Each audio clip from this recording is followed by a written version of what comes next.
Hey, Kool-aid Krew, what is cracking, lacking? Yeah, so it's another one of those times where I'm going to jump out here and give you a live stream out of my normal time. Guys, I don't think I've ever reported on anything like this. This is something I don't know that I've seen before. We've had a second X flare, number one, and it could be the biggest X flare of the sun cycle so far.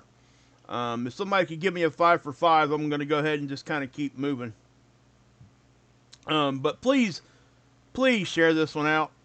Um, and let me just say right up off the bat, no fear, guys.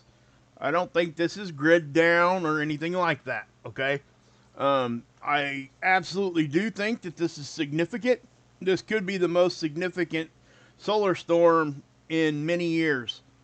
After all is said and done, but we are going to dive into it and look at it. So what you're looking at there, guys, this is Soho. And Soho, obviously, matter of fact, I'm just going to back that off. And we'll go up here. I'm going to reload this because, guys, things are happening as I speak. Okay, this is one of those very fluid type of things right now. I don't like coming out here this early um, during, while it's still happening, because sometimes we kind of get things wrong. We'll say things just way before we should have said them. But I'm going to try my best not to do that. But I'm also going to try my best to follow through with what we should have been doing as a community for this whole sun cycle. And that's not underplaying things either. I will always lean towards the bottom end of things just because, you know, that's just how I am. I don't want to overplay something and cry wolf and then it be a nothing burger. But this is not a nothing burger. Okay? I'm not saying big grid down stuff is going to happen. I'm not saying regional grid down stuff's going to happen. I'm not saying any of that. All I am saying is that this is probably the most significant solar storm of this sun cycle so far. It's panning out from what I'm seeing right now. Given the fact that we're supposed to be in a G3 storm in a few hours anyway from the previous eruptions. And the eruptions I'm getting ready to show you are bigger. The one from the X flare is moving fast. And I mean fast. And it's coming right at us. So, yeah. So the satellite we're looking from is from Soho. And I'm not going to go into some big explanation about these today. Okay, not right now. I'll be coming back on later on tonight with an update. 100%. Maybe even twice. It just depends. And by the way, thank you, AA Ron, for that gifted membership.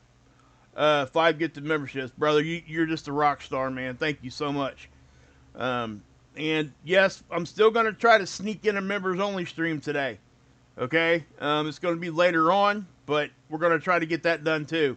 You know, during all this stuff going on, people kind of get a little on edge and stuff. It'll be good to have an avenue to kind of come together and laugh about some things.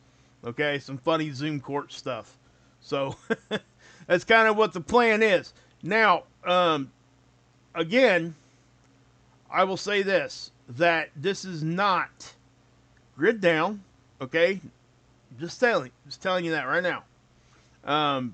I think it would take way more than this to give us any kind of grid down scenario. Is it a possibility we could see some localized power outages or some faulty trips and all that? We're going to go over that, and yes, it is. It's a possibility. But we will definitely take a look at that. And thank you, Akila. Thank you so much. Guys, she's the one, thank you for becoming a member. She's the one that sent some of the Aurora photography. Hey, Dennis. But listen, guys, I want to get into this, okay? So I will stop and say thanks to everybody here in a few minutes, but I do want to get into this. This is what we need to be doing right now. I was getting ready to go lay down. I haven't been to bed yet. I stay up all night long most of the nights anyway. But anyway, I seen this one here, and I think I even showed this one. Yeah, I showed this particular run on Soho here last night. Okay, and then nothing, right? And I seen this one this morning. I thought, well, you know, okay, That's another one. We'll talk about that later on today, right? During my regular live stream. And then another another alert came for this one. And again, now we're looking at two eruptions, right? So that kind of piqued my interest because now it's erupting from two different spots on the sun. Are we having communicating sunspots erupting and all this kind of stuff? I assume that this one was probably from the one that gave us the X flare the other day. And I'm giving you guys a precursor to where I'm at right now. I'm letting you guys know how I got here. And I literally, I was standing up and I was getting ready to turn my computer off and I get a notification. Okay, my notification, and this is why it's important. I want to give some props here. Okay, my notification came across and it was, let me go find it real quick because it's important. I want to give some credit here. This needs to be given credit too. Let's see here. Let's go back to, let's do that, the bill. Okay.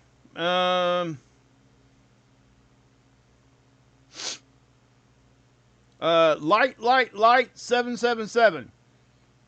She left me a comment.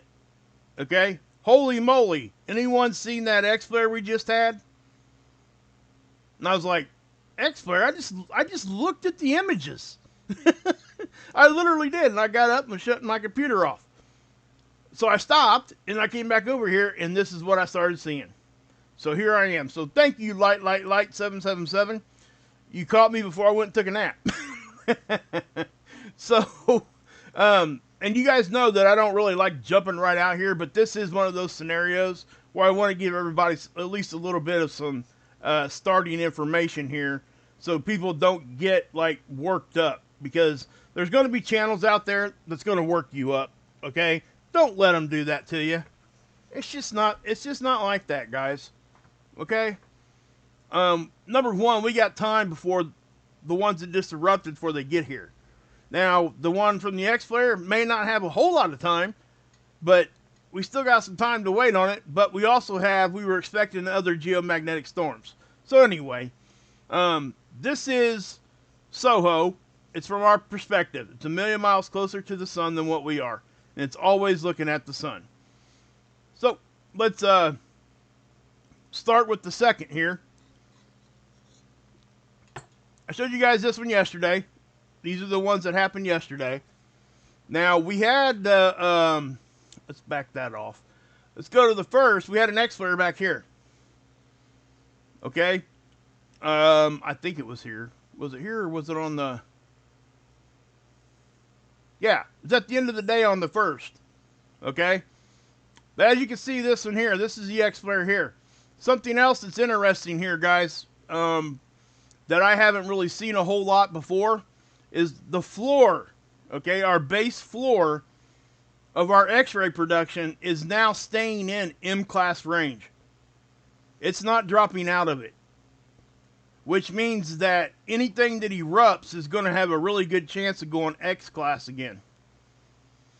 So we're going to have a continuous R1 radio blackout conditions on the day side of the planet until this drops back down. Now, R1s is obviously it's the most minimal one that we can, go off of. But the fact is, that's our base now. In contrast, during solar minimum, our base is down here, guys. You see the difference? This is significant. When you start seeing these things, we've seen, like I said, that was an M flare. It was like an M8. That one there almost was an X flare also. So we've had an almost X flare and two X flares with 1, 2, 3, 4, 5, 6 more M flares, and now we have a continuous M flare scenario as our just ambient conditions. We're sitting there at that. So, and I'm going to show you why that is. Now, again, guys, no fear. No fear. Yeah, it does look like a heartbeat pattern, doesn't it? evolution. This is nothing to be fearful of, okay? Even if it was, there's no sense in fearing it. We shouldn't be fearful over something we can't control. This is why, like-minded people, like, we prep, right? And I don't, I don't claim to be some big massive prepper, but I do prep. I prep a little. I prep enough, in my opinion, to take care of me and my family for at least a significant amount of time. I don't push my beliefs off onto people like that or anything like that. That's not what my channel is. There are channels out there that can teach you, like Rip, Survival Living, Marfugal, and everybody else around there, okay, in that community. A lot of great knowledge, okay? So just understand that. Me, I'm going to report on the solar conditions, and that's what I'm doing. But this right here has not been adjusted yet. This is NOAA's forecasting. This is exactly what it looked like last night when I got offline with you guys. So, in other words, this is a really, really new thing. Now, this was so close to going to R4, and this is where I'm a little confused, okay? And let me explain. I look at this, and I come over here to Dr. Tony Phillips' page, faceweather.com, because I was almost positive he was going to be, sharing this stuff too. And then I see the 6-hour max and the 24-hour max saying X8. And I'm like, okay, X8, that makes sense, but this is higher than that. So is he still this one? We're outside that 24-hour frame. So I'm wondering if that is not a flaw there, okay? Because within 6 hours it's saying we've had an X8, 24-hour max X8. But then if you read his paragraph here, he says it was an X9.1.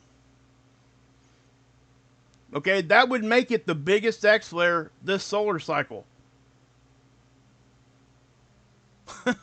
Okay? So, yeah. Now, X10, guys, is R5 radio blackout conditions. So, just keep that in mind. That's how close we are to the top of these models. And this isn't something that we didn't, not expect. But it always does kind of catch you by surprise a little bit when you start seeing these things, right? Because I guess in our heads, I guess we just don't really, at least for me, I don't dwell on it. Okay, anyway, so I'm going to pause it right there. Look at that. Now, please, for the love of God, don't be scared. Please don't. And it's nothing to be scared of. It probably looks worse than what it actually is, as far as just the overall whatever here. All right. So, are we 5 for 5 still in there, guys? Let me know. I hit a button and it was like, yeah. I just want to make sure I still got you guys. But I'm going to keep moving just in case. But guys, when you see this, this is not a halo eruption. Yeah, exactly, IG. I couldn't have said it any better than that. I love it. I love it when somebody says something out of character. That's out of character for her. Thank you for that laugh. I needed that one. Wow. Hey, Miss V, good to see you. Okay, but give me a second. I gotta compose myself after that one. That was on point. On point, IG. On point. And by the way, Ron just texted me too as I was going live.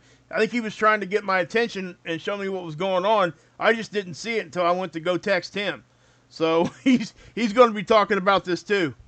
So yeah, but guys, check this out. This is not a halo eruption. These are individual eruptions. The sun is erupting in multiple places at the same time.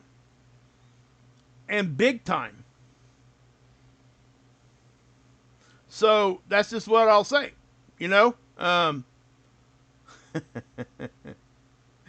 Oh man. Let's see here. Yeah, I mean, like I said, I don't, this is not grid down, okay, but we could see some grid issues. I mean, it's a possibility. And I might not even be saying that if we didn't already have stuff on the way, right? So now we got to put this on top of it. And this is what makes things significant.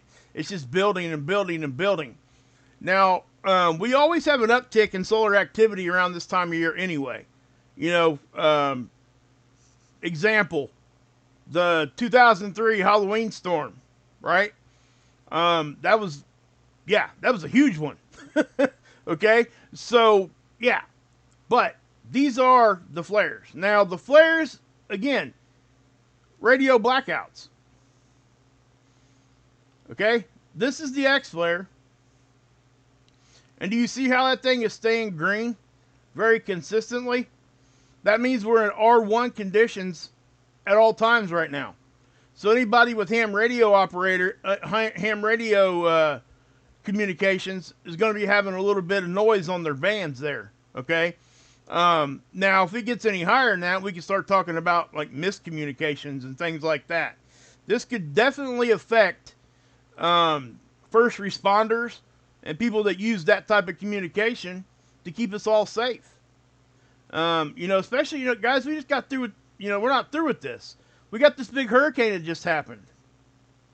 We need these communications right now. And with this stuff happening, it could hamper some of that activity, you know. And that's why this matters. And again, guys, like I said, I'm not going to blow this out of proportion, but I'm also not going to downplay it this time. I'm just going to tell you exactly how, what I think we could possibly see. You know, I'm not crying wolf. I'm not going to come out here and make some big grand claim, but I'm also not going to come out here and say, oh, this is just going to be another nothing burger.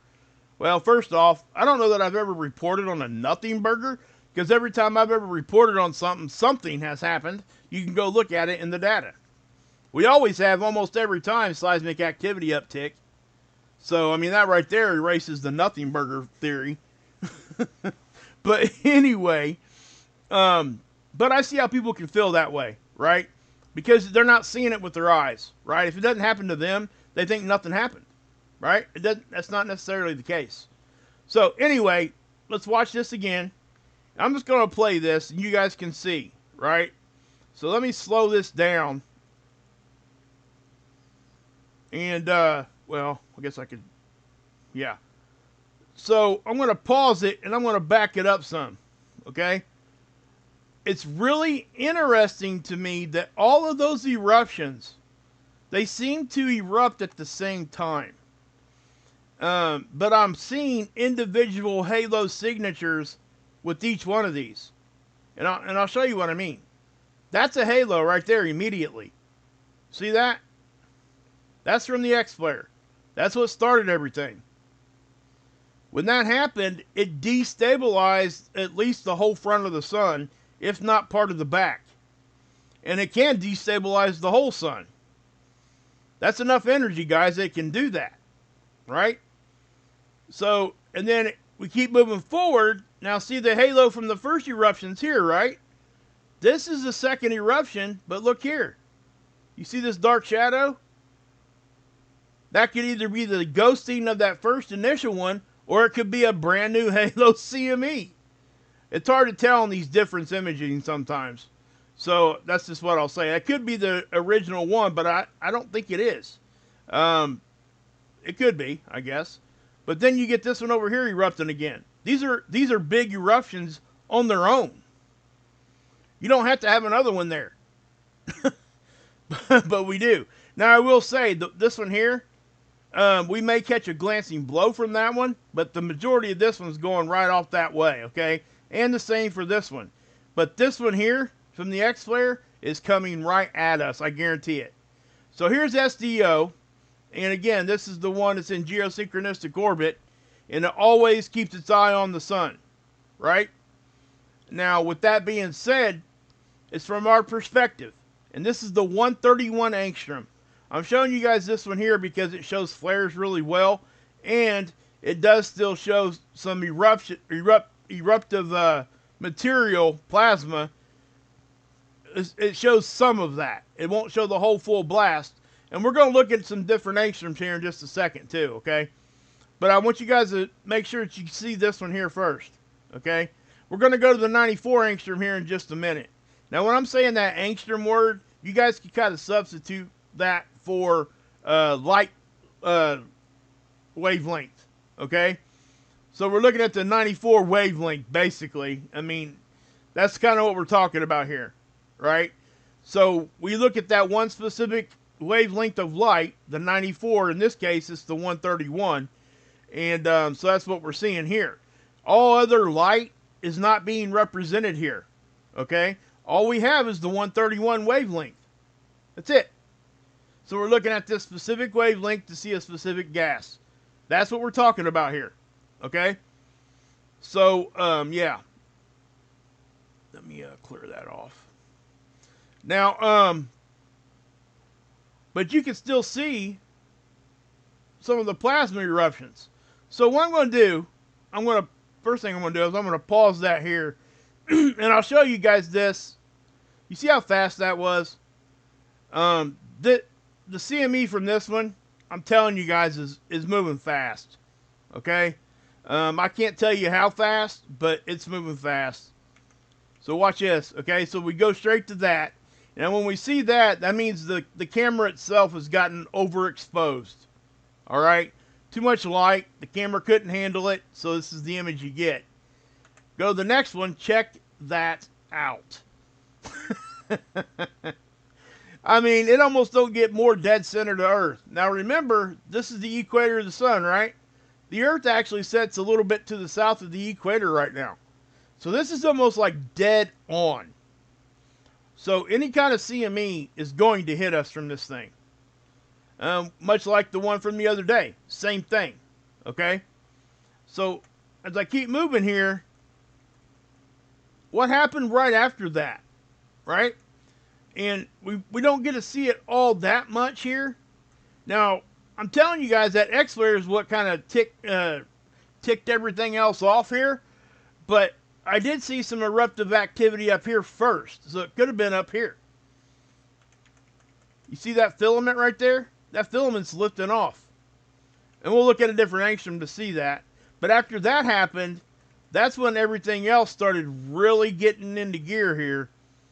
Boom. And then we had a flare like this the other day. Well, about a month ago.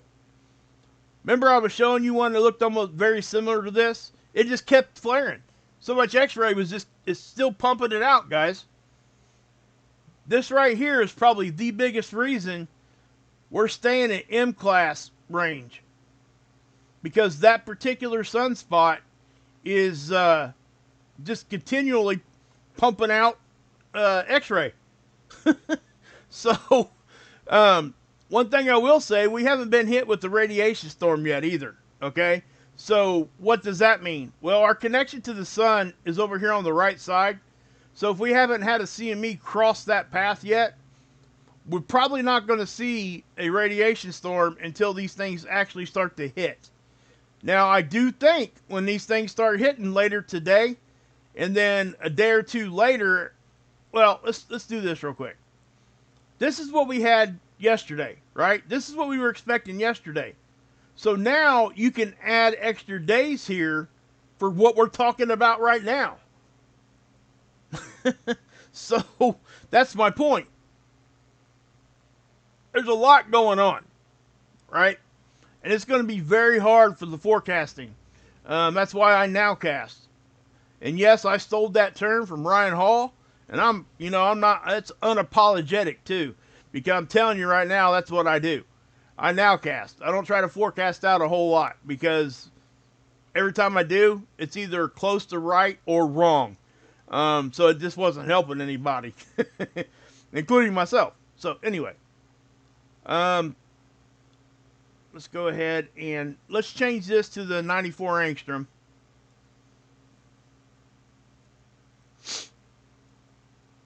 And again, guys, just keep in mind that that's what's happening here. Now, this right here, guys, is the HP. It's the same indice as the KP down here. It's just this is a 30-minute data plot instead of a 3-hour like you get over there on NOAA. right here. These are 3-hour averages. This is a 30-minute average. Now, we're going to see it uptick here first, okay? And I do think we're going to start seeing the KP start to go up here in the next few hours.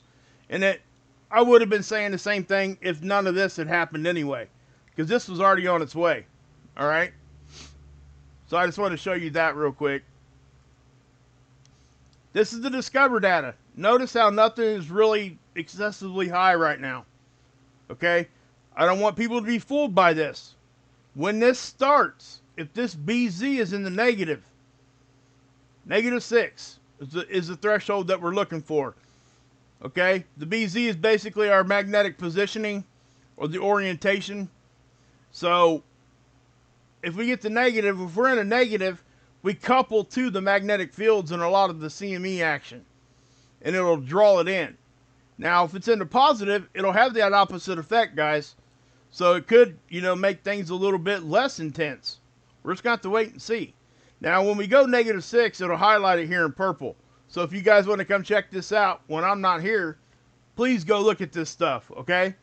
Our density is the orange down here. It's normal. And so is our speed here in the red. But this is going to change really, really quick once this starts, okay?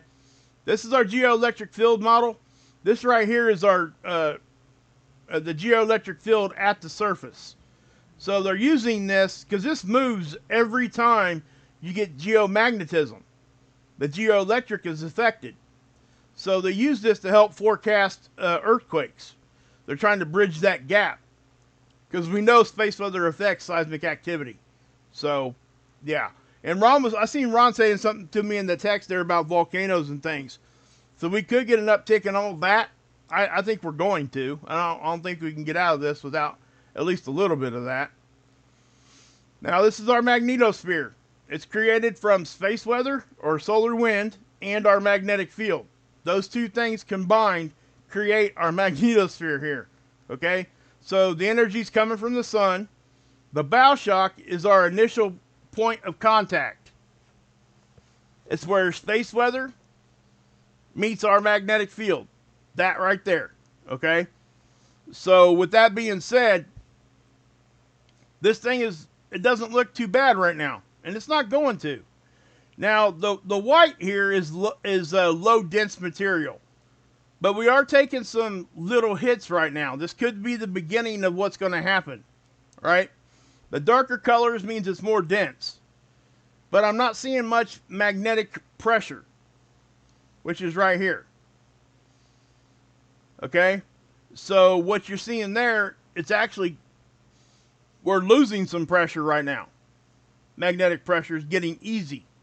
Right? So what's happening here is sometimes we see this calm before the storm, I guess, if you want to use those words. So I'll just say that. Okay.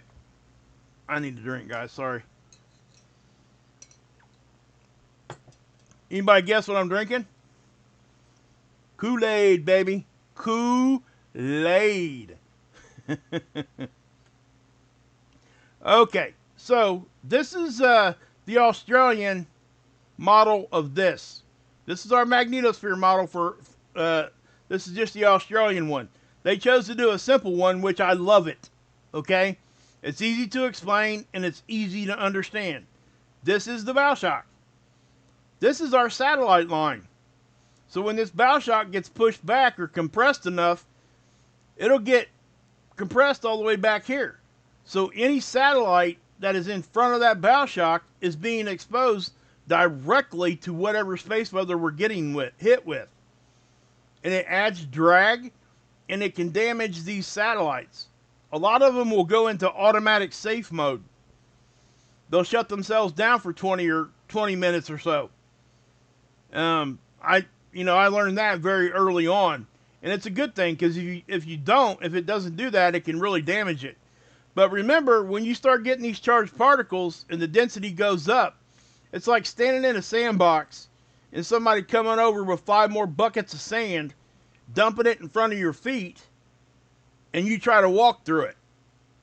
That's that drag that you're feeling, right? You can't walk through it as fast. Well, that's what happens in this environment with the satellites. When all those charged particles get there, it causes drag. In other words, it slows them down, and they have to steer them to keep them up there. Now remember, when we're talking about satellites in this kind of an orbit, they're in a continuous state of falling to the Earth.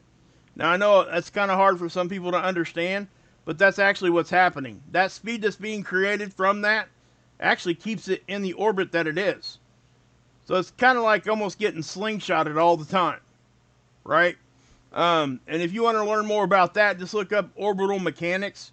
And I'm telling you guys, it's easy to understand once you read it, okay? If you need help with that, feel free to email me. I'll be able to try to help you with, at least with the vocabulary part of it. I also look for Dr. Magnetosphere to be out here doing a video later on today, I would imagine, especially after this. Go check her out, guys. Dr. Magnetosphere is her name. But anyway, this is the Australian model, and this gives us all that information too. Here's the BZ, right? Here's the density. Here's the wind speed. It's all there. That's why I love it. So, here we go. You can see how we're already getting rung like a tuning fork. That is our magnetic field getting pushed back, and then it's our magnetic field pushing back. So we get compression, and it compresses all those magnetic fields in between the bow shock and us. The more it compresses, the more magnetic pressure we get. Thus, it'll break some of those field lines. And when that happens, things get in. And that's when we start seeing big time aurora. That's when we start seeing aurora in places you wouldn't think, because it'll actually cause cracks. Because we shouldn't be seeing aurora down close to the equator, right? I mean, whenever you see that, you got to understand that that's something special, okay? So, anyway. Let's go back over here to SDO real quick, because I wanted to show you guys this. Now, you're going to be able to see all the flares here. And, yeah. I mean, just wow. I've never seen it like these big eruptions in like 4 different places all at once. And yes, they're related to each other. They're all communicating with one another. Okay, you can see the energy going across. You can see those particles traveling. So just keep that in mind when we're talking about this. Now I'm going to take you over to the 304 angstrom, which is ionized helium. And we'll be able to see, like, really about how much plasma was actually ejected off. This particular angstrom shows us that really, really well. So that's the one that I'm telling you that started this whole mess. And I'll show you here in a minute. I'm going to let that catch up and load everything. Okay, so watch right here. There's a filament laying here. You see this thing? See that little bit of a shadow right there? Watch what happens. See that? Okay? And then what happens shortly after that? When I go forward here, a lot of that got drawn right back to this sunspot. But then you can see it travel all the way down this way. Okay? And then you get another eruption right there. This one erupted. And then we're going to get an eruption here too that I didn't really see where that even came from.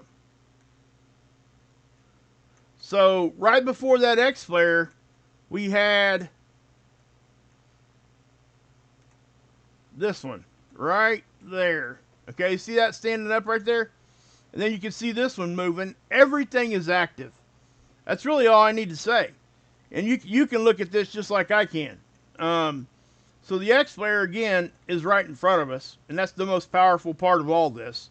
But make no mistake, these other sunspots are contributing too. Okay, so everything's becoming unstable. It's going to continue to do so, I think.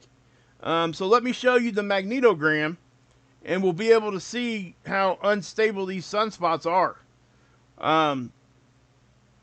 And let me say this too. Yesterday when I was looking at their forecast here, guys, I was really wondering why they had our radiation storm, the S1 radiation storm, a chance of 35%. I couldn't figure it out. I mean, yes, when we get hit with stuff like that's coming, it's going to be here soon. Not the stuff I'm showing you now, but the stuff I showed you yesterday. It can do this, right? But it just seemed a little premature to me yesterday. So anyway, maybe this is why. Maybe they were seeing the sunspots just getting ready to do what they do. I don't know.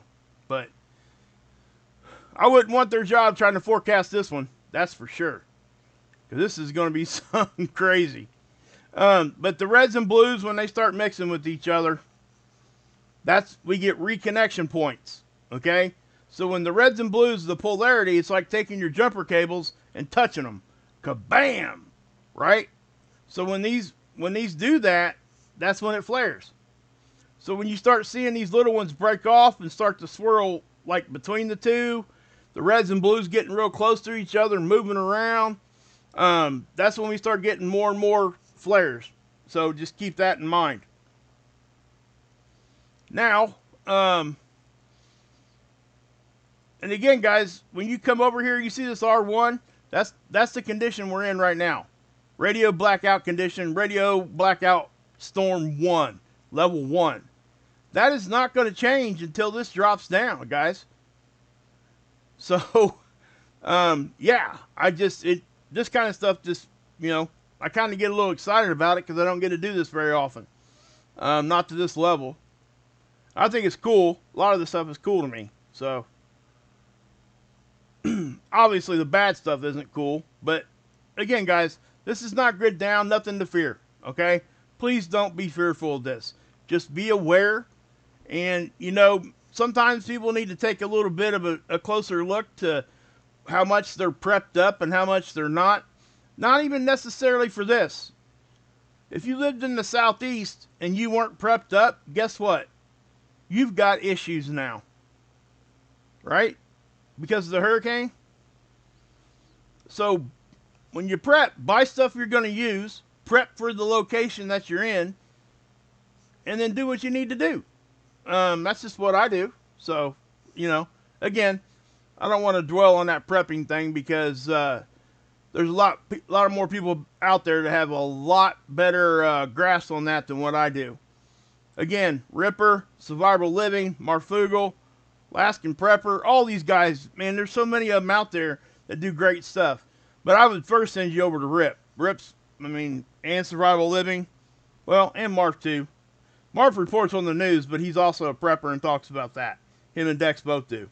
Hey, Hilly, good to see you. So, alright. Guys, I'm not going to hold you guys here any longer. I don't have anything else to share with you but this one. Okay? And I don't want to take any kind of attention away from this. Because we need to concentrate on this. And just, just pay attention. And given the fact the state of the world right now, we just watched one country lob 200 boom booms, right?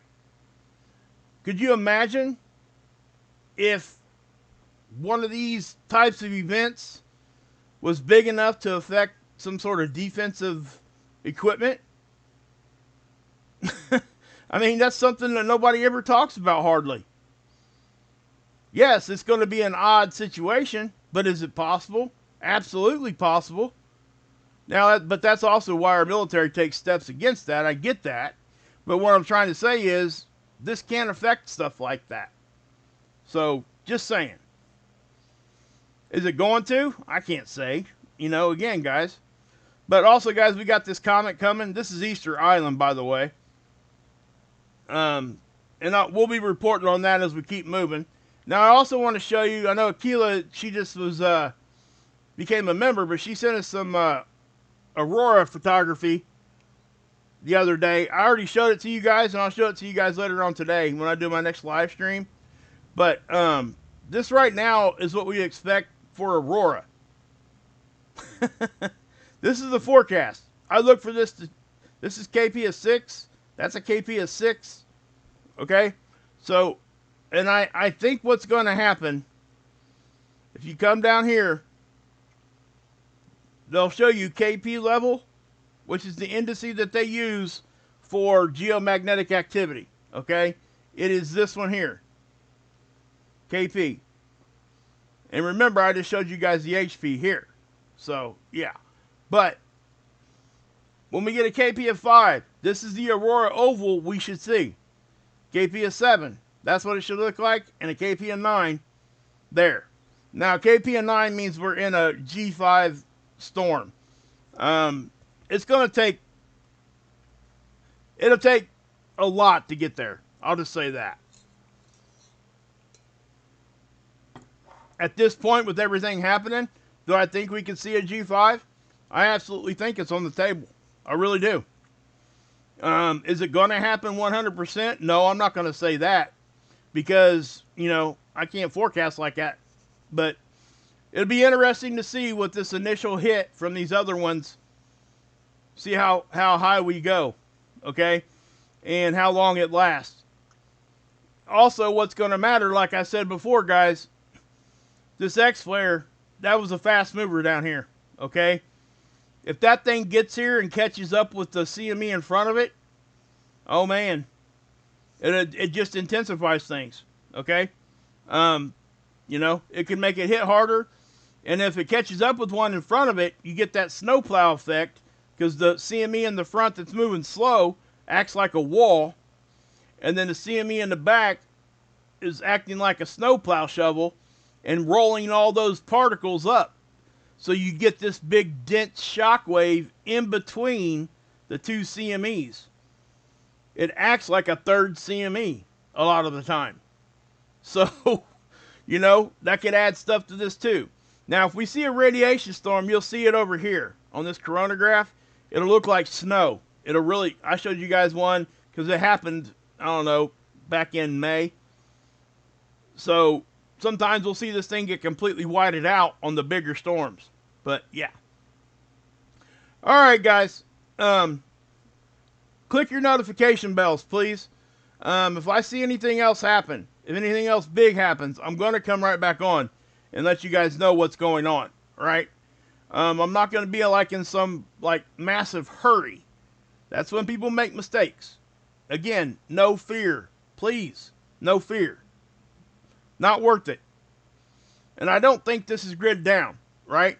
I always tell you guys, if I think it's going to be something like grid down, I might not even be able to get out here to tell you. And if I'm able to do so, it'll be the first and probably the only thing that comes out of my mouth. So, just so you know, I'm only going to say that one time. Get my drift? So, yeah. All right, guys. God bless. Thanks for the gifted memberships, and thanks for becoming members today, guys. And we are going to be doing some Zoom core here in the next couple days. Going to take a break from all the seriousness in this world. We're going to come together and laugh. So if you're interested in something like that, please join the memberships. You know, AA Ron, he donated 5 here right at the beginning of the show. Aquila became a member. And then we had Planet Hermit donating 20 at a time yesterday and the day before. Deep Quake, we had, I'm going to forget somebody, so I'm just going to stop. But anyway, God bless. Yahusha saves. And as always, you can drink.